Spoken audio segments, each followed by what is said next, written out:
유로존의 경기 침체가 심화된 것으로 나타났습니다. 유로존의 지난해 4분기 GDP 예비치는 전분기 대비 0.6% 하락했습니다. 이는 리먼 브러더스 붕괴 여파로 성장세가 크게 꺾였던 2009년 1분기 이후 최악의 수치입니다.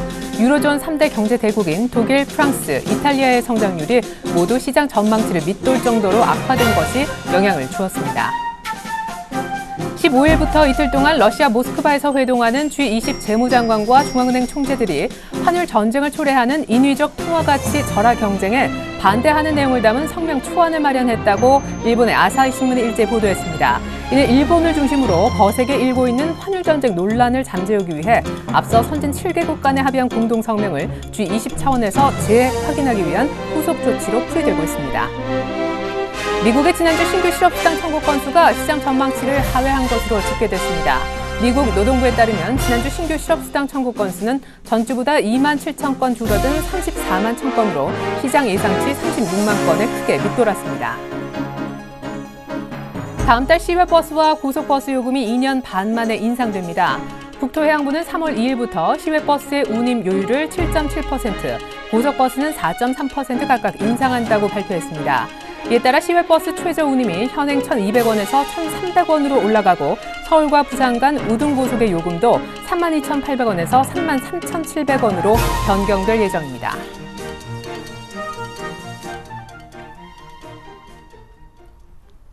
안녕하십니까. 오늘장 내일장의 최혜린입니다. 어제 정말 이벤트 데이였었는데 옵션 만기일도 끼어 있었죠. 2천억 이상 프로그램 매수세를 받고 차곡차곡 앞서 북핵 리스크에도 흔들리지 않고 올라왔던 코스피가 이번 주 마지막 피날레를 잘 마무리 지으려고 애를 쓰고 있습니다. 1980선 안착 시도가 계속 나오고 있고요. 하지만 큰 흐름에서 봤을 때는 부합권의 움직임입니다. 오늘 기관과 프로그램 매수세가 조금 잡히고 앞서 쭉 샀었던 외국인들은 소폭이지만 현선물 모두 팔고 있는데요. 유로존의 경기 침체 우려는 시장에 큰 영향력 미치지 못하는 모습이고요. 다만 주말에 있을 G20 회의 앞두고 환율에 시장의 관심이 온통 쏠리고 있습니다.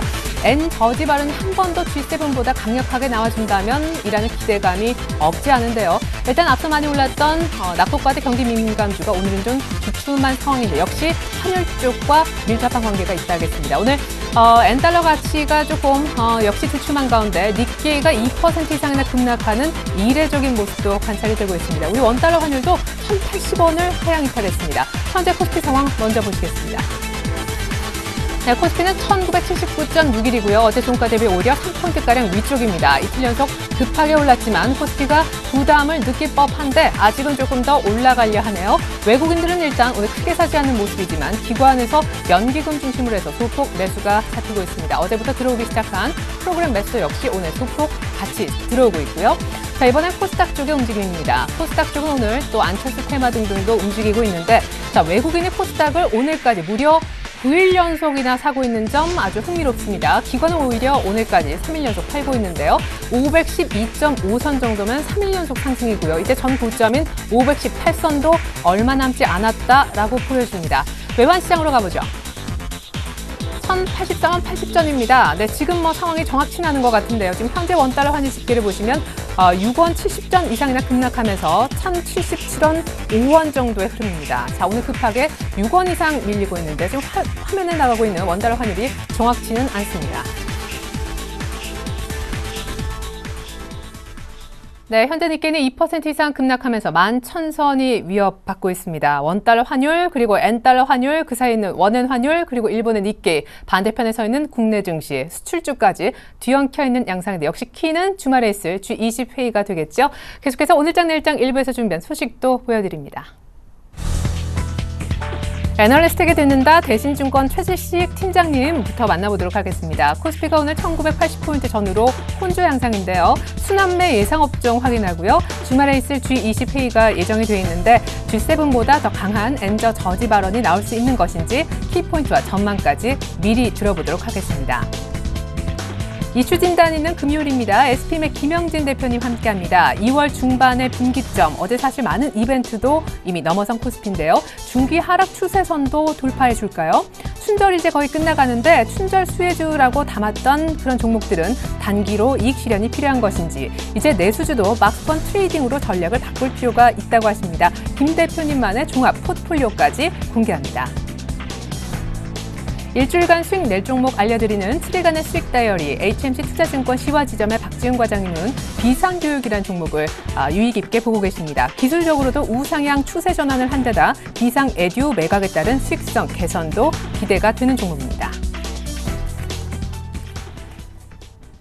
네, 먼저 대신증권으로 가겠습니다. 최진식 팀장님 연결합니다. 안녕하세요. 네, 안녕하십니까? 네, 자꾸 일본하고 비교하니까 그렇긴 한데 오늘 일본은 많이 빠지고 우리는 견조하네요.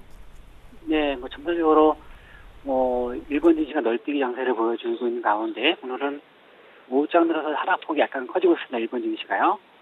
또 외국인들은 이틀 연속 많이 샀었지만 우리나라를 오늘은 관망세 정도로 보여주고 있습니다. 그래서 지수 자체도 코스피는 보합권에서 등락이 전개되고 있습니다. 네, 자, 우리는 보합권의 등락, 일본은 2% 이상 빠지고 있는 날입니다. 자, 장중 사실 1980선 중심으로 해서 조금 왔다 갔다 넘나들고 있는데 순환매가 계속 돌고 있지 않습니까? 그 다음의 바통은 누가 받을 거라고 조심스럽게 예상하시는지요? 예, 일단 오늘 환율만 딱 보더라도 엔달러 환율이 이제 오늘 0.78엔 빠지고 있는데 그래서 92엔대가 되고 있습니다. 그래서 엔달러 환율이 하락하니까 좋긴 한데 원달러 환율도 하락하고 있다는 것입니다. 지금 76원인데요. 원달러 환율도 같이 하락을 하고 있어서 그동안에 소외되었던 음식료라든지 중국 관련주, 제약, 헬스케어 쪽에 오늘 이제 순환매가 되고 있는데 저는 장중에 어저께 오늘 해서 1980선대를 넘나들면서 이제 있어서 그동안에 약간 소외되었던 이런 음식료, 중국 관련주, 제약, 헬스케어가 엔달러 환율 하락, 원화도 계속적으로 그렇다고 해서 상승 계속된 것도 아니고 해서 이쪽으로 순환매 쪽에 예상되지 않을까 생각이 듭니다. 예. 아니, 그러면 수출주는 어떻게 해야 되는 겁니까? 우리 이제 엔저가 조금 주춤한 건 맞는데 원화 강세는 여전히 진행 중이다라는 얘기시잖아요, 결국. 그렇죠. 일단 엔저가 약간 완화되긴 했지만 바뀐 거는 원화 같은 경우는 계속적으로 원화가 절하되는 부분에서는 미미하다는 것인데요. 수출주 자체도 당장이 최근에 자동차라든지 좀 좋았었어요. 그래서 시적으로 약간 숨을 고르는 정도는 될 수 있을 거라 생각이 들고 추가적으로 엔달러 환율이 어느 정도 하락하느냐 이런 부분에서 이제 주의식 이런 회의가 있으니까 그런 부분에서 좀 단기적인 흐름은 약간 변동성은 있을 수 있습니다. 예, 그래도 일단은 엔달러라도 좀 하락을 하니까요. 그래도 수출주가 좀 숨은 돌릴 수 있겠다. 이렇게 양쪽의 샌드위치보다 한쪽은 좀 풀리니까 그런 얘기해 주셨는데 G20 얘기를 좀 해보죠. 사실 G7에서 환율 공동 성명이라는 걸 발표를 했었는데 G20이라는 이제 조금 더 큰 그런 회의가 이번 주말에 예정이 돼 있다고 들었습니다. 아사히 보도에 따르면은 G7하고 비슷한 그런 공동 성명 환율 관련된 초안 준비를 지금 하고 있다고 하는데 맞습니까? 네, 아마 비슷한 수준이 될 것 같고, 타깃은 일본이 되는 걸로 전망이 되고 있습니다. 그래서, 엔저가 이제 완화되고, 지금은 이제, 그동안에 또 상당히 많이 많이 떨어졌던 엔화가 다시 엔화 값이 다시 상승하고 있습니다. 어쨌든 엔저 속도 둔화가 이제 먼저 선반영해서 움직여주고 있는 부분이 있는데, 내일이죠. 내일 러시아 시간으로 회의가 끝나서 일요일쯤에 우리는 알 수 있을 것 같은데 거기서 이제 구체적이고 아주 구속력 있는 대책까지 나온다라면 아무튼 한국 증시가 2천선을 가는데 IT 자동차 중심으로 많은 모멘텀이 되지 않을까 싶습니다. 그렇지만 G7 공동 성명서 나온 거 외에 구체적인 거 없는 정도로 나와버리면 저는 박스권 상단 부담에 따라서 그냥 순환매, 아까 말씀드렸던 음식료, 제약, 중국 관련주, 이런 쪽으로 흐름이 되지 않을까 싶습니다. 그래서 결론적으로 이번 주 그 회담 자체가 어느 정도 파급력 있게 나오느냐 부분에서 이제 우리 증시가 2천선 안착하고 레벨업을 하느냐 아니면 2천선이 거의 박스권 상단이었구나를 알 수 있는 큰 기점이 아닐까 싶습니다. 네. 그러면 어떡하죠? 일단 다음 주면 사실은 춘절에 중국 소비가 얼마나 이루어졌는지 데이터도 보게 될 거고, 상해도 이제 이 모든 것을 반영하면서 움직이기 시작할 건데, 지금 기로점에 있다는 얘기를 하고 계시잖아요. 수출주 입장에서도 그렇고, 우리 증시 입장에서도 그렇고. 그럼 일단 수출주로 단기 이익이 나신 분들은 정리를 좀 할 필요가 있을까요? 마감 전략 부탁드리겠습니다. 네, 일단 그 한일 이슈 외에 이제 중국 모멘텀은 뭐 계속 유효한 상태가 진행되는 것 같고요. 그 가장 중요한 중국 외에서 그 한일 쪽에서 대변력이 나오는 이 큰 이벤트적인 문제가 그 결과물이 나오지 않는다라면 일단 시간적으로는 2,000선 정도면 단기적으로는 박스권 정도가 아닌가 싶습니다. 하지만 물론 이제 그 3월 초 전인대와 함께 달러인데 1,050원에서 1,100원 사이 안정적 흐름 전개, 그리고 그런 부분을 고려해서 이제 다시 2,000선을 다시 올라갈 수 있는 여지를 만들 수 있을 것 같은데, 단기적으로는 지금 상황에서는 중국이 18일 날부터 개장은 하긴 하지만, 그래서 새로운 이제 2,000선 안착시키는 본격적 레벨의 모멘텀에서 중국에서 가져올 것이라는 부분에서는 약간 의구심이 됩니다. 그래서 한일 관련주에서는 저는 많이 좀 단기적으로 올랐던 자동차든 일부 종목 같은 경우는 일부 사실현해서 아니면 해서 다른 말씀드렸던 음식료, 중국 관련주, 그다음에 그 헬스케어주 이쪽으로 순환매 대응이 필요하지 않나 싶습니다. 네, 그래요. 일단 다음 주에 중국의 춘절 끝나고 여러 가지 효과나 데이터 나오는 것보담도 G20 회의가 우리 시장에 주는 영향력은 더 클 것이다. 이런 얘기까지 들어봤습니다. 대신증권의 최재식 팀장님과 함께 했습니다. 분석 감사합니다. 네, 감사합니다.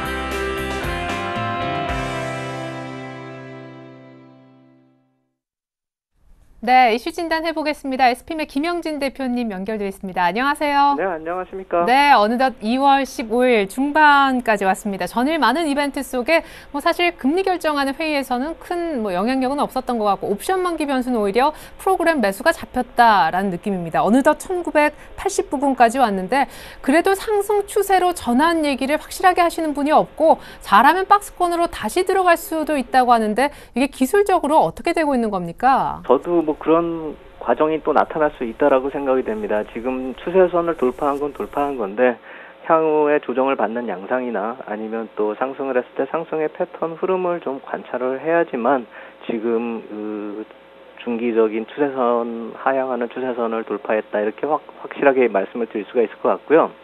그렇게 말씀을 드릴 수밖에 없는 게, 지금 어제 나타났었던 그런 상승하는 모습들이 옵션 만기를 중심으로 한 그런 반전의 모습이 나타났기 때문에 어떻게 말씀을 드려야 될까 골라본다면, 한마디로 좀 교란 요인도 지금 잠재하고 있다는 점을 생각을 해봐야 될 것 같습니다. 옵션 만기 직전에 항상 이런 대규모 매수가 나타나고 기존 주체들의 이 포지션의 수익 구조에 맞춘 듯한 움직임이 어제 나타났기 때문에 이러한 모습이 12월에 한번 나타난 그런 경우가 있었습니다. 그런데 그때 12월에도 이런 만기 이후에 조정을 깊게 받는 그런 모습이 나타났었죠. 최근에 옵션 만기를 맞춰서 그런 12월에도 그런 비슷한 문제가 있었고, 1월에도 그런 또 비슷한 흐름이 있었습니다. 물론 1월에는 좀 아래쪽으로 내려오는 그런 흐름이었는데요. 옵션 만기 같은 경우는 약간 좀 인위적인 흐름으로 인해 가지고 어제도 나타났었던 그런 흐름이기 때문에 이 중기 추세를 벗어났기는 하지만 그것을 마냥 긍정적으로만 보기는 힘들다, 이렇게밖에 말씀을 드릴 수밖에 없을 것 같고요. 사실 증시가 상승을 했기 때문에 아무 소리가 안 나오는 거지, 이 옵션 투자를 하거나 파생상품 투자를 하는 사람들은 이런 상승이 나타나도 사실 어제 같은 경우 거의 좀 황당한 경우 같다, 이렇게 볼 수가 있는 거죠. 어제 그제 같은 경우가요. 물론 주식시장은 상승을 했기 때문에 얘기가 안 나온다, 이렇게 말씀을 드리겠습니다. 한번 더 점검이 필요한 요인이다, 이렇게 말씀을 드리겠고요. 또 하나는 이 외국인 매수 반전이 나타났기 때문에 이런 모습이 나타났는데, 그것도 우연치 않게 환율의 흐름이 좋게 흘러갔기 때문이다, 이렇게 봐야 되는 것이죠. 외국인 매도가 급증했었던 시기를 한번 살펴보면 1월 23일부터 1월 28일까지가 좀 급증했었는데요. 이때가 언제냐면은 환율이 반등을 하던 때입니다. 원달러 환율이 1,050원에서 1,080원으로 상승하던 그런 시기이기 때문에 화차손이 생기는 거죠. 그 상황에서 주식 1조 원을 매도하고 선물을 한 13,000 계약 정도 매도를 하는 그런 모습이 나타났고요. 근데 1월 29일에는 이게 반전의 모습으로 이제 나타나기 시작하는 것이죠. 현선물 매수가 동반하면서 선물 같은 경우는 이제 9,000계약 매수가 들어오는 그런 모습이었는데 주식은 매수했다기보다도 매도 규모가 이제 급감하는 모습으로 반전이 됐고요. 2월 4일부터 매수 반전을 했는데 이때가 1,098원까지 원달러 환율이 올라갔다가 하락으로 반전하는 시기죠. 결국 환율이 올라오는 시기에 매도를 했듯이 이렇게 반전이 나타나면서 내려오는 시기에 또 매수로 반전하는 그런 모습이죠. 1,080원 이상에서 매수를 전환을 하거나 아니면 매도가 소량으로 제한되는 그런 모습. 결국 고점이 나타나는 상황에서 매수 반전을 했다. 환율 고점에서 매수 반전을 했다는 그런 추이로 볼 수가 있겠는데 이전에도 말씀을 드렸지만 그렇다라고 한다면 1,080원, 1,090원 이쪽 밴드를 위로 휙 벗어나 준다면은 외국인 매도나 뭐 이런 걸 걱정할 필요가 없는데 다시 원달러 환율이 이 밴드 내로 진입을 해버리면 또 하락하는 추세로 들어가 버리면은 외국인 매도가 또 나타날 수 있다는 점, 이 점을 한번 생각을 해봐야 됩니다. 특히나 뭐 1,050원까지 왔다가 다시 반전해서 올라가는 경우에는 확실하게 매도가 나오는 그런 모습이 나타날 수 있기 때문에 그 역시 마찬가지로 이번에 환율이 1,100원 근처까지 갔기 때문에 들어온 외국인 매수세를 앞으로도 마냥 들어올 것이다. 이렇게 생각해서 시장을 긍정적으로 보기는 힘들다. 이 말씀을 드리겠고요. 환차 손익하고 연관해가지고 밀어서 짐작을 할 수 있는 그 밴드가 결국 1,050원에서 1,100원 박스권이라는 점, 이 점을 봐야 되기 때문에 결국 시장의 종합지수도 박스권 내에서 흐름을 좀 살펴봐야 되겠지만 이 환율의 박스권도 마찬가지로 병행해서 살펴볼 필요 있겠다 이렇게 말씀을 드리겠고 이 1,080원 이하에서 특히 이제 1,070원 이하로 떨어지는 상황에서는 외국인 매수세를 좀 약화될 것이다 이렇게 봐야 될 테고 반전에서는 매도로 또 나올 수 있다. 이 점을 좀 염두에 두고서 시장을 볼 필요 있겠다 이렇게 말씀을 드리겠습니다. 네, 그래요. 그 웬걸 외국인이 조금 산다 했었는데, 예, 그 사실 그것도 환율이 때마침 그 분위기가 맞춰져서라고 하셨습니다. 사실 뭐 외국인의 아직까지 본격적인 팔자세 전환을 확실히 주장하고 계신 분은 단 한 분도 안 계시는 것 같고요. 앞서서 최재식 애널리스트도 지적했지만은 N전은 여러 가지 이벤트 속에 조금 둔화되는 것 같은데 원고는 말씀하셨듯이 다시 한번 진행이 되고 있습니다. 그러면 기존의 악재가 별로 안 사라졌다라는 느낌이네요. 이렇게 해서 2,000 갈 수 있을까요? 저는 2,000을 가더라도 그것을 이익 실현의 기회로 삼고 싶겠다 이렇게 말씀을 드리겠고요. 2월 달이 시장이 뭐 괜찮을 것이다. 이 중기 추세선을 벗어날 수도 있다 이렇게 말씀을 드렸던 건 악재의 기운이 좀 감소가 된다 이 말씀을 드렸던 거지 악재가 사라진다 이렇게 말씀을 드린 건 아니다. 다시 한번 말씀을 드리겠습니다. 악재 강도가 완화된다라고 하는 건 결국 이 G20 회의가 이번 주말에 뭐 어떤 결과가 나오긴 나오더라도 시끄러운 양상은 계속되겠죠.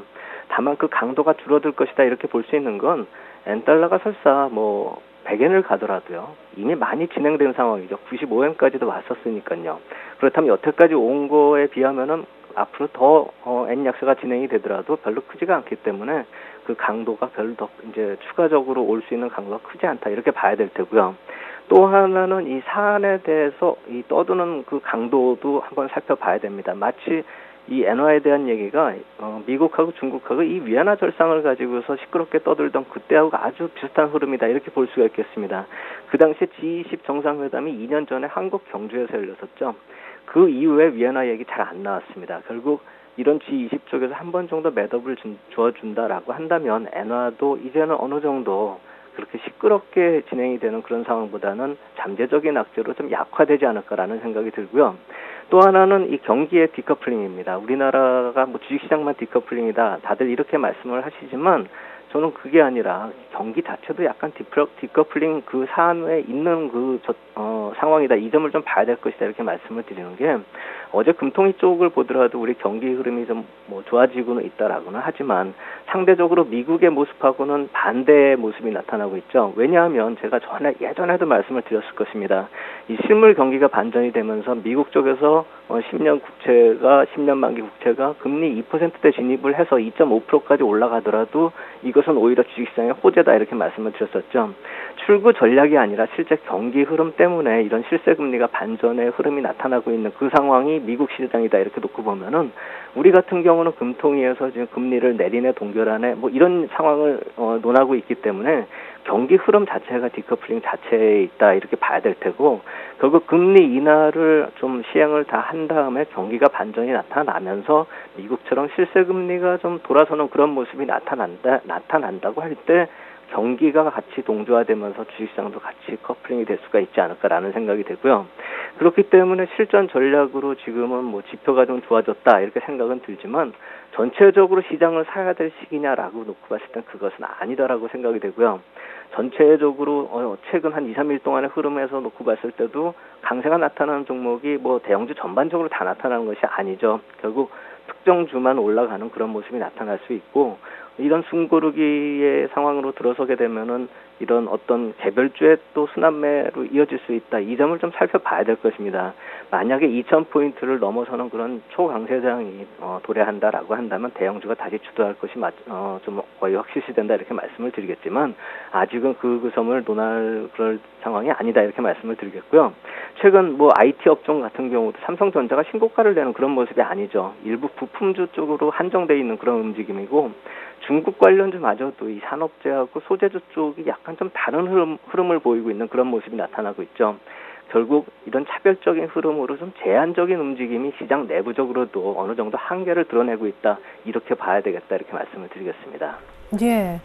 뭐 소재 산업재 얘기를 하셨는데 그래요. 다음 주에 이제 춘절 관련해서 여러 가지 통계, 소비를 정말 얼마나 했는지가 나올 겁니다. 근데 사실 춘절 관련주에서 미리 사서 지금 진짜 결과가 어떨까 기다리고 계신 분도 계실 것 같아요. 사실상 이제 춘절이 끝나고 데이터를 보기 전인 오늘 정도에 정리를 해야 되는지 말씀하신 소재 산업재 조금 올라왔었고 그렇게 무겁던 화학과 철강주까지 이번 주에 움직였잖아요. 어떻게 보십니까? 그렇죠. 이런 소재 산업재까지도 올라왔다라는 것을 이 춘절하고도 좀 연관을 질 수가 있는 것이고요. 또 하나는 이 도시화 과정에서 나타나고 있는 그런 SOC 산업이나 금융 쪽에서의 강세가 동반화되고 있다 이렇게 볼 수도 있는 것이죠. 실질적으로 뭐 우리나라 화학 경기의 수출이 좀 잘 된다 이런 거는 뭐 제한적일 것이고 이 철강 쪽은 아예 상관이 없을 겁니다. 아마 국제 시세가 안정이 되기 때문에 철강 쪽이 지금 어느 정도 반사 효과를 노릴 수가 있는 것이고 도시화 때문에 올라간다 이렇게 볼 수는 없는 거죠. 결국 도시화 쪽에서의 주된 우리 쪽의 호재라고 한다면 소득 수준 개선 뭐 이 정도를 볼 수 있는데 그건 도시화의 목표고 현재 당장의 그 도시화에 수혜되는 그쪽은 이런 소재나 SOC나 금융 쪽, 그것도 또 중국 쪽에 있는 기업들에 한정될 것이다 이렇게 봐야 되겠죠. 한국에 미치는 효과는 제한적이다 그리고 간접적이다 이렇게 봐야 될 테고요.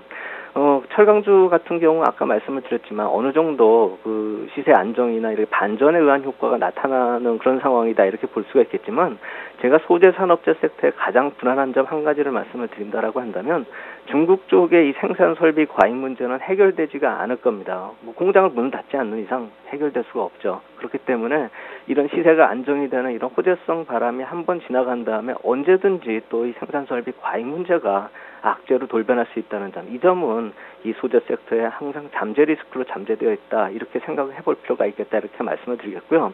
또 하나는 지금 필수 소비재 쪽으로 관심들이 굉장히 많으시죠. 그동안에 너무 많이 올라왔다 이렇게 볼 수가 있기 때문에요. 중국 관련된 경우에 이제 중장기적으로 호재가 될 수 있겠다 이렇게 생각이 드는데 결국 중국 소비자가 갑자기 증가할 것이다 이걸 기대하기는 힘들기 때문에 지금의 매출 성장이 앞으로도 계속 그렇게 크게 증가할 것이다 이렇게 보기에는 무리가 있다라는 생각이 듭니다. 그렇기 때문에 제가 4분기 실적 발표 때는 어느 정도 정리를 해가면서 앞으로는 박스권 트레이딩 정도로 생각을 하자 이렇게 말씀을 드리는 것이고요. 만약에 중국하고 관련 없이 우리 내수주로 한정되는 경우로 따져봐도 이제부터 좀 환경 요인이 많이 달라지고 있습니다. 원자재 시세가 좀 올라가고 있죠. 또 환율 흐름 자체도 이 절상 흐름 자체가 박스권으로 바뀌고 있죠. 그렇다면 작년 중반 이후로 이 흐름하고는 좀 다른 그런 모습이 나타나고 있다 이렇게 볼 수가 있겠고 요금이나 가격 인상도 새 정권 들어서면 힘들 것이다 말씀을 드렸는데 이 CJ, CGV 같은 경우가 영화 그 관람료를 올리는 그런 모습이 결국 그룹사에서 다 올린 다음에 어느 정도 이렇게 올리는 거에 피날레를 나타내는 것이 아닌가. 또 KTNG 같은 경우 담뱃값 얘기 나오고 있죠. 전기, 가스 이후에 담배로 이어지는 또 하나의 매듭이 아닐까, 공기업성 기업에 있어서는. 그렇기 때문에 어느 정도 지금 가격 인상이나 뭐 요금의 인상 이런 호재성 재료들도 거의 막바지 피크에 이르고 있기 때문에 필수 소비재 쪽도 아까 말씀드렸듯이 중국 관련된 소비주와 마찬가지로 어느 정도 박스권 시세로 돌아갈 것을 한번 생각을 해봐야 되고, 이제는 전반적으로 신고가를 내는 흐름은 좀 지나갔다, 한 템포 늦었다 이렇게 말씀을 드리겠습니다. 또 하나는 이제 아까 초반에 말씀을 하셨었던 앵커님께서 말씀하셨던 충절 효과인데요. 대표적인 경우가 뭐 호텔 신라나 파라다이스 같은 경우가 되겠죠. 이 경우 같은 경우는 한번 고점을 치고 조정이 나온 다음에 다시 돌아서는 그런 모습인데, 지난주에 말씀을 드렸을 것입니다. 항상 규칙적으로 이런 반복되는 흐름이 나타나는 되돌림 시세는 매도 기회를 잘 보셔야 된다 이렇게 말씀을 드렸습니다. 단기적으로 지금 억대 수준의 주가까지 왔다라고 생각이 되고요.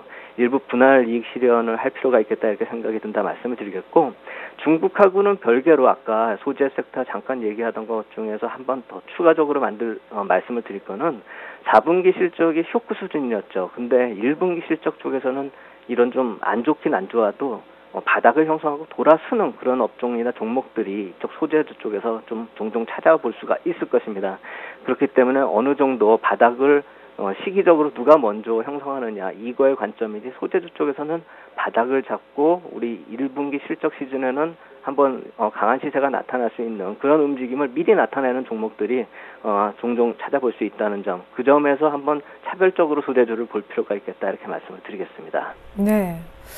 자, G20 앞두고 있는데 1980, 2000포인트 가면은 오히려 조금 파는 쪽으로 2000을 활용했으면 좋겠다라고 하셨습니다. 그러면서 이제 순환매 얘기도 좀 하셨고, 내수주도 이제 마구 끌고 가는 게 아니라 적당히 팔고 또 사고 할 필요도 있다고 하셨는데, 위쪽으로 이제 파는 거는 20포인트 정도밖에 안 남은 것 같거든요. 전반적으로 포트를 어떻게 가져가면 좋을까요? 네, 그렇기 때문에 조정 시에 매수 관점으로 좀 제안한다 이렇게 말씀을 드리겠고요. 그거는 결국 섹터 전략을 놓고 봤을 때 2000포인트 갈 때에 어느 정도 뭐 지수 관련주를 사둬야 되는 그런 거는 뭐 기본적으로 생각해 보실 필요가 있다 이렇게 생각이 되고, 그렇기 때문에 IT나 화학산업재 쪽으로 한 5%씩 비중을 더 늘려서 25%, 그러니까 이 두 개 쪽을 한 50% 정도 가져가야 된다라고 생각이 들고요. 금융 쪽도 조금 더 늘려보자 이렇게 말씀을 드리겠습니다. 왜냐하면 금융주 쪽이 조정받는 양상이 업종 대표주의 경우는 견조하게 좀 지나가고 있다 이렇게 볼 수가 있습니다. 그렇기 때문에 아마도 2000포인트까지 갔을 때는 주가 상단을 돌파하면서 신고가 흐름으로 들어갈 수 있는 쪽이 오히려 금융주 쪽에 좀 잠재돼 있지 않을까라는 생각이 듭니다. 그렇기 때문에 금융주 쪽도 한 20%까지 늘려보자 이렇게 말씀을 드리겠고, 현금이 한 30%까지 줄어들었는데 지금 장세에서는 한 30% 정도의 현금이 맞겠다 이렇게 말씀을 드리겠고, 만약에 2000포인트로 근접하는 그런 상황에서는 현금 한 50%까지 늘려보자 이 말씀 드리겠습니다. 예, 감사합니다. 네, 그동안 깊이 있는 이슈 분석을 통해서 남다른 전략을 주셨었는데 SPM의 김영진 대표님 분석 잘 들었었습니다. 감사합니다. 감사합니다.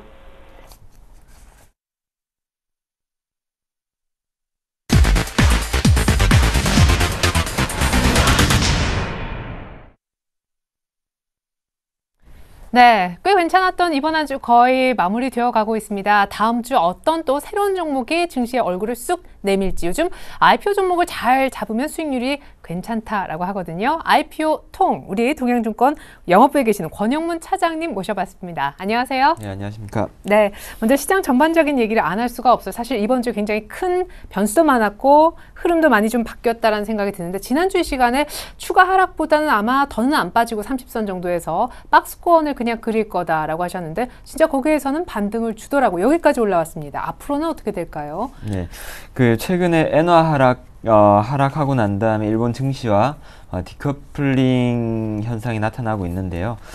그러면서 이제 거래소 주봉상으로 본다라면 수렴하는 형태가 이루어지고 있습니다. 우선 제일 가까운 이슈로는 주말에 G20 회담 때 엔저 부분이 저지가 된다라면은 엔화 강세로 이어질 것이고, 그렇게 된다라면은 일본 증시 하락, 국내 증시 상승 이러한 흐름으로 이어질 텐데, 그 부분을 일단은 변수로서 한 번 더 체크를 해봐야 될 것 같고요. 그리고 앞서 말씀드렸었던 거래소 주봉상으로 수렴의 막바지 국면이라는 말씀드렸었는데, 이 부분은 한번 그 차트 보시면서 설명을 들으시면 좀 더 이해가 빠를 것 같습니다. 네. 거래소 주봉 차트를 한번 보시게 되면요.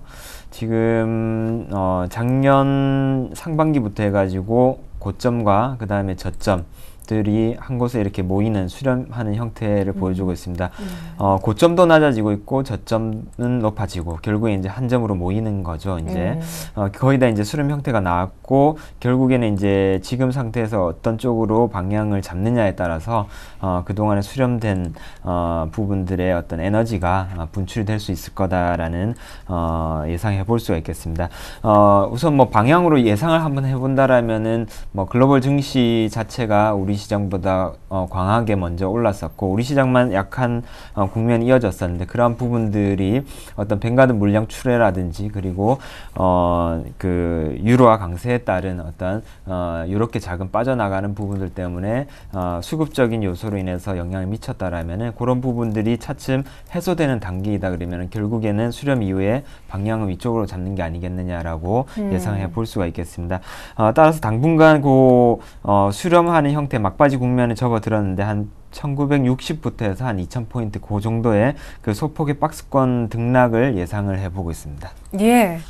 자, 그리고 시장은 어느 정도 좀 걱정을 덜고 있습니다. 환율 뭐 전반적으로 또 따라오는 수급 때문에요. 자, 시장 걱정은 이 정도에서 멈추고요. 최근에 이제 IPO, 최근에 막 상장한 종목들, 따끈한 종목을 담아서 포트폴리오를 운영하고 계신데 다는 아니지만 수익률이 굉장히 좋으십니다. 그래서 일단 수익률은 잠시 후에 보고 다음 주에 혹시 상장을 예정하려고 하는 기업 중에 좀 사볼 만한 관심을 가져볼 만한 기업이 있는지. 네, 결론부터 말씀드리자면 있습니다. 다음 주 한 종목이 상장이 되는데요. 네. 화요일 날 제로투세븐이라는 종목이 상장이 됩니다.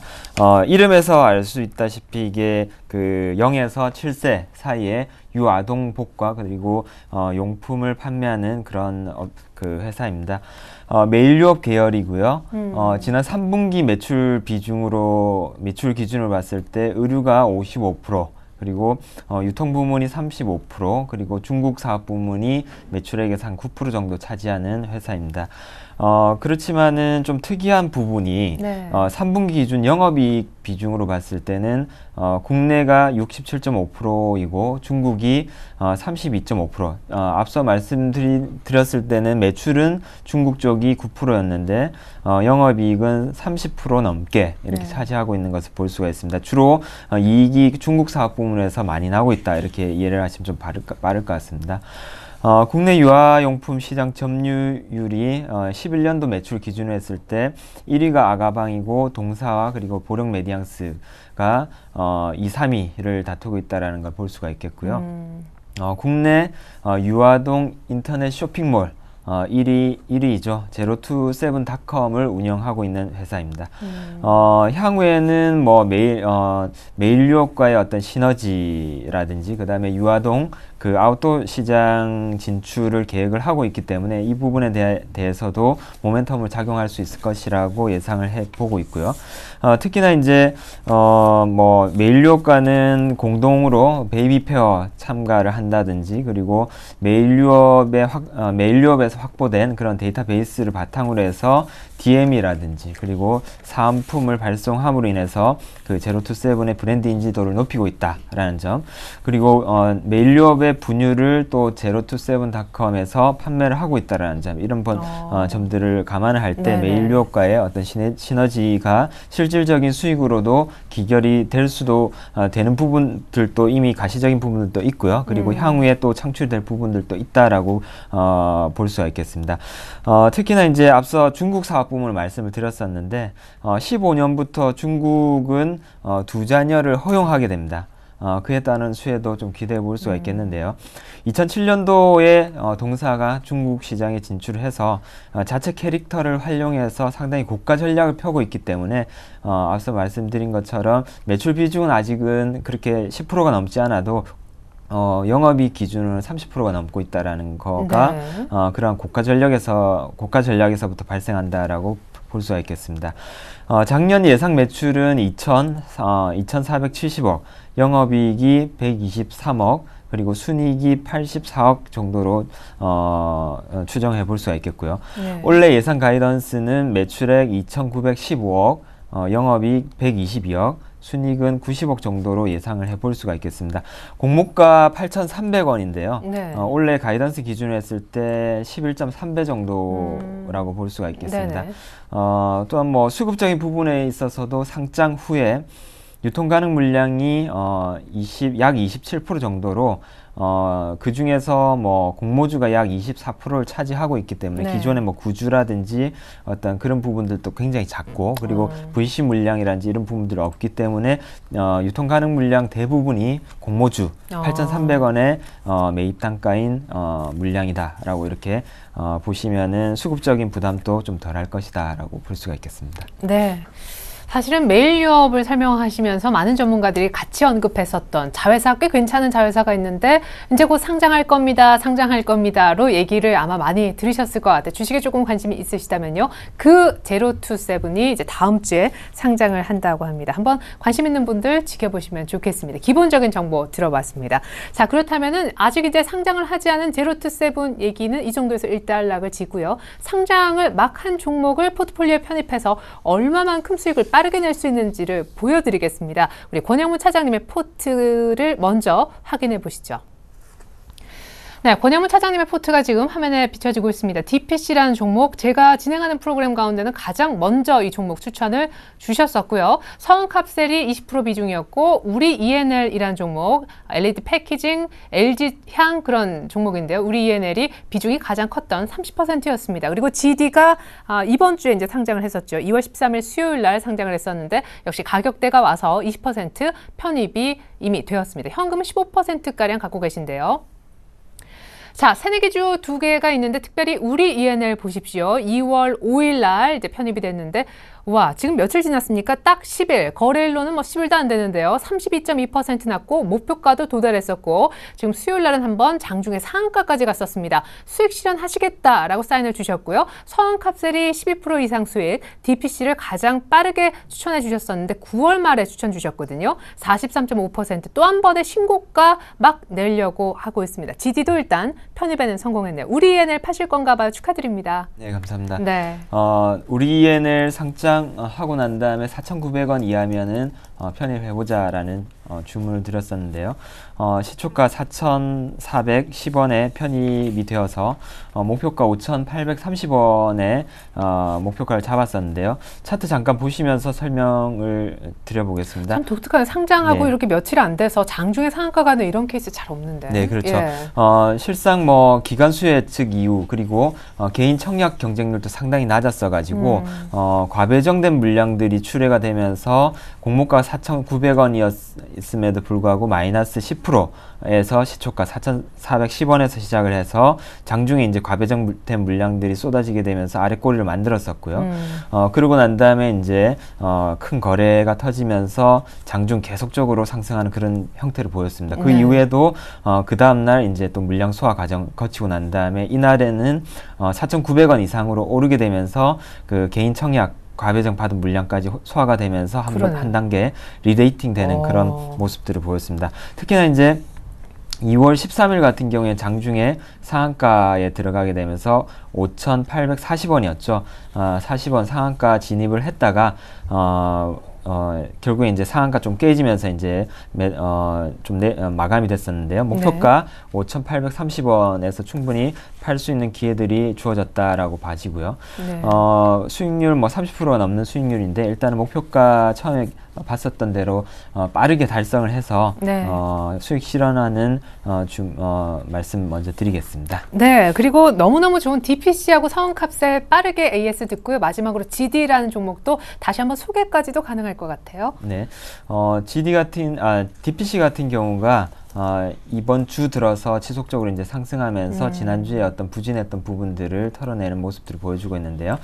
거래량 보시게 되면은 상당히 좀 거래를 줄이게 되면서 줄이면서도 이제 전고점 부근에서 크게 안 밀리고 잘 버텨주는 모습들을 보여주고 있습니다. 목표가 뭐 얼마 남지 않았는데요. 3,830원 부근에서 또 한번 여러 가지 변수들을 감안을 해서 목표가 상향을 할지 좀 더 수익 극대화 전략 관점에서 목표가를 상향을 할지 혹은 실현을 할지에 대해서 다시 한번 말씀을 자세히 드리도록 하겠고요. 서원캅셀 같은 경우에도 최근에 그 전고점 넘고 난 다음에 상당히 조정 양호합니다. 목표가 24,850원까지 지속적으로 홀딩 주문을 드리겠습니다. 그리고 GD 같은 경우가 이번 주 상장을 하고 난 다음에 네. 상장 첫날 저가 부근 24,000원 터치가 되면서 이제 포트에 편입이 되었었는데요. 편입되고 난 다음에 그 다음날 어제죠. 어제하고 오늘 양호한 조정을 받고 있는 것으로 판단이 됩니다. 일단은 뭐 유통 가능 물량이 좀 많아서 상장하고 난 다음에 그 물량들 해소되는 과정이라고 판단이 되는데요. 네. 뭐 삼성 디스플레이의 3대 시각 업체 중 점유율 1위를 차지하고 있다라는 점에서 여타의 뭐 어떤 캠트로닉스라든지 솔브레인 대비해서 경쟁업체 대비해서 프리미엄을 줄 수 있다라는 점에서 목표가인 29,350원까지는 홀딩하는 관점 제시해드리겠습니다. 네, 감사합니다. GD는 이제 막 편입됐고요. 우리 ENL은 한 10거래일 만에 지금 30% 이상 수익을 냈기 때문에 차익 실현 사인을 주셨습니다. DPC는 지금 현재 43.5% 수익이지만 목표가 정도에 도달하면 그때 들고 갈지 팔지 결정해 주시겠다고 AS 들어봤습니다. 자, IPO 종목으로 진짜 차트 몇 개 안 되는 것 같고도 이렇게 미리 알아서 빠르게 대응하면 수익이 날 수 있다라는 것을 확인시켜 드렸습니다. 지금까지 동양증권 영업부의 권영훈 차장님과 함께했습니다. 인사 나누면서 완성된 포트 여러분께 보여드립니다. 고맙습니다. 네, 감사합니다.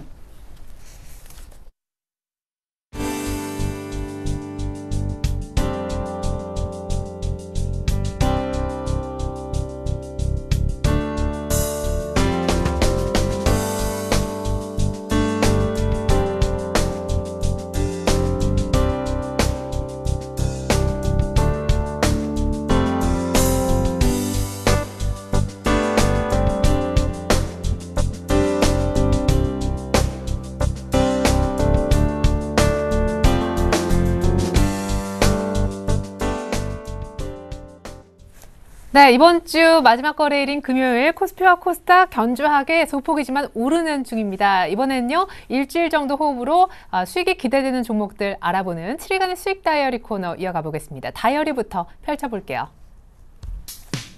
네, 7일간의 수익 다이어리 펼쳤습니다. 박현상 대리님의 스타일라이프는 일단 손절가 터치했지만 그 바로 아래쪽에 자리한 61선 정도에서는 확실히 바닥을 잡아주는 어제와 오늘의 모습. 뭐 손절가가 사실은 61선과 별반 다를 바가 없었기 때문에 터치했지만 아직 안 파셨다 하더라도 괜찮을 만한 종목입니다. 이정목 대표님의 AP 시스템 최근에 AMOLED 쪽 너무 좋은데요. 의외로 조금 못 따라갔다라고 해서 편입된 이유도 있습니다. 차곡차곡 잘 올라가고 있습니다. 한번 급등해줬으면 하는 욕심도 생기네요. 자, 파인디지털 오타가 아닙니다. 전진우 팀장님과 이기택 과장님이 하루 차이로 이렇게 연속해서 추천을 주셨었는데요. 자, 파인디지털이 6.1% 수익이 더 크게 나신 분은 전진우 팀장님이신데 왜냐? 하루 빨리 추천하셨거든요. 지금 계속 신고가, 처음 신고가때 사셨고 그 다음날 이기택 과장님이 잡으셨고 오늘 또 한 번 신고가라서 수익이 이렇게 빠르게 2, 3일 만에 나고 있는 모습입니다. 박진 과장님의 플랜티넷도 조금 주춤주춤했었던 121선 라인이 12,000원을 오늘 제대로 뚫어주고 있어요. 수익률이 만만치 않습니다. 자, 다시 한번 말씀드리지만 오늘 수익률 1등은요. 알러브스탁 전진우 팀장님이 하루 차이로 빠르게 추천하신 파인 디지털이 되었습니다. 네, 지금 뭐 윗골이 잠깐 달리지만 나쁘지 않습니다. 최근 같은 분위기 속에서 신고가 따라잡기를 했는데 제대로 성공을 하셨거든요. 전진우 팀장님 연결합니다. 안녕하세요. 네, 안녕하세요. 네, 또 한 분이 바로 뒤에 추천하셨다는 사실은 모르셨죠? 지금 네. 이래도 되나요? 예, 어제 얘기를 들었는데 그제 얘기하셨잖아요. 어쨌거나 축하드립니다. 이렇게 신고가 행진 계속 이어갈까요? 네, 일단은 그거부터 얘기를 드릴게요. 종목 접근하는 관점이. 네. 먼저 이제 디커플링이라는 게 있죠. 글로벌 시장이랑 우리 시장이 좀 거꾸로 가는 부분들이 있는데, 일단 내부적인 요인으로는 원화 강세라는 거, 그리고 뭐 북핵 문제 같은 외적인 이벤트들도 있고, 또 다른 하나는 좀 장기적인 요인인데, 일본의 엔화거든요. 그래서 지난 한 3개월 정도 한 17% 가까이 오르다 보니까 엔저죠. 그래서 경쟁 관계인 우리 수출 기업들에 부담되는 요소들이 있고 해서 그래서 수출의 매출 비중이 크지 않은 파인디지털 소개를 드렸던 거고요. 현재 시장이 좀 추세적인 상승을 보이려면은 글로벌 경기도 좀 안정이 돼야 될 거고 특히 엔화의 방향성 좀 확인하는 시간이 필요할 것 같아요. 그래서 파인디지털이 가지고 있는 블랙박스 시장의 성장이라든지 정책적인 수혜를 보는 거 외적으로 시기적으로 이런 종목들의 수급이 몰릴 수 있는 요소들을 좀 갖춘 종목이지 않나 싶고요. 오늘 좀 가격대만 말씀드리면은 엊그저께 뭐 정해진 방송 시간에 소개를 드리다 보니까 원하는 가격대보다 조금 높게 소개를 드렸는데 상승 추세 그대로 살아 있고요. 다만 여기 지금 현재 9,200원, 2,000원 단위에서 10,000원 단위로 넘어가는 때 걸리는 물량이나 그리고 여기 7,500원에서 좀 올라오는 폭이 있으니까 한 다음 주 초쯤에서 한 9,500원대 한번 수익 실현하시는 것도 좋을 것 같습니다. 일단 그리고 오늘은 일단 홀딩하고 목표가 유지하고 홀딩하는 걸로 말씀드릴게요. 네, 감사합니다. 종목 고르는 것도 참 가격대도 또 언제 사는가 이것도 참 중요하다 하는 생각이 들었습니다. 파인디지털 AS까지 감사합니다. 전진우 팀장님과 함께 얘기 나눠봤습니다. 잘 들었습니다. 네, 감사합니다. 네, 자 이번에는요. 오늘 만만치 않은 수익률, 사실 현재 수익률은 잘하면 1등과 버금갑니다. 플랜틴에 추천해 주셨던 HMC 투자증권 시화지점의 박지훈 과장님도 이어서 만나보겠습니다. 안녕하세요. 네, 안녕하세요. 네, 오늘 드디어 기다렸던 모습이 나오는 것 같은데요. 네, 일단 뭐 기다렸던 듯이 나온 거는 역시 거래량이 좀 증가하면서요. 뭐 전일보다 좀 2배 정도 증가하고 있고요. 밑둥에서 올라오는 힘들이 나름대로 오늘 상대적으로 좀 세지 않느냐. 그래서 이번 주보다는 오히려 다음 주를 더 기대해도 되지 않느냐라는 조심스러운 판단을 해볼 수 있을 것 같고요. 보유하신 분들 계속적으로 지속적으로 바이앤 홀딩 전략 말씀드렸듯이 가져가시면 될 것 같고, 뭐 가격적인 면을 좀 말하기 참 곤란합니다. 왜냐하면 이번 주 워낙에 중소형주들의 흐름이 좋았기 때문에 다음 주 초까지는 다음 주까지는 좀 좋을 가능성이 크지만서도 다음 주 후반 가면서 좀 힘이 좀 소모될 가능성이 있거든요. 그래서 일단 13,000원, 14,000원 일단 뭐 단기적으로 좀 구분져서 분할 매도하시는 전략으로 한번 말씀드려보고요. 일단은 뭐 오늘 흐름 좋고 다음 주까지도 좋은 흐름이 이어지지 않겠냐 판단되고 있고요. 실적 기업적 내용은 이미 두어 차례 말씀드렸기 때문에 일단 생략하도록 하겠습니다. 네, 그렇다면 오늘 종가 정도 이제 막 나올 건데 들어가 볼 만한 종목은 없을까요? 예, 일단 기본적으로는 일단 시장 자체의 성격을 좀 읽어야 되지 않느냐. 그래서 이번 주는 뭐 IT 부품주뿐만 아니라 네.